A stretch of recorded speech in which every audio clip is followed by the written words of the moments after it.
About your father. He was born in Henderson, and he lived his whole life in Henderson.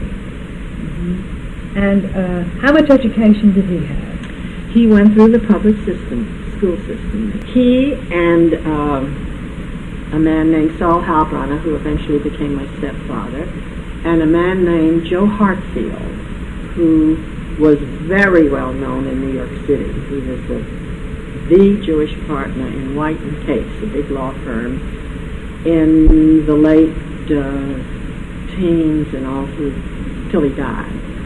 And those three went to school together, all through the Henderson school system, and were bosom buddies.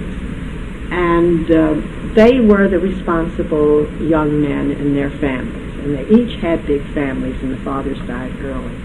And they all had to help support their mother and the younger siblings.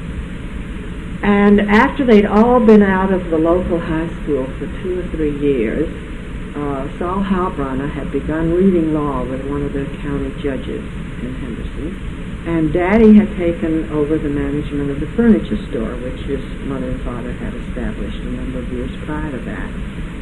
And Joe Hartfield was peddling from town to town. I don't know what it was he peddled. Finally, he said to the other two, look, we've got to support our families, but we can't do it this way.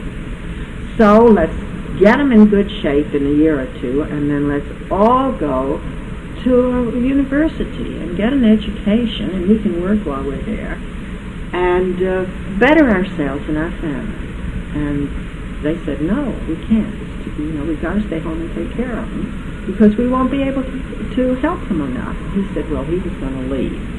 What was it like being one of the few Jewish girls in a county like Henderson? Not one of the few. I was the only one my age. There was no other Jewish girl my age. There weren't any Jewish boys my age in Henderson. It wasn't bad at all. It was absolutely marvelous. You never felt like an outsider?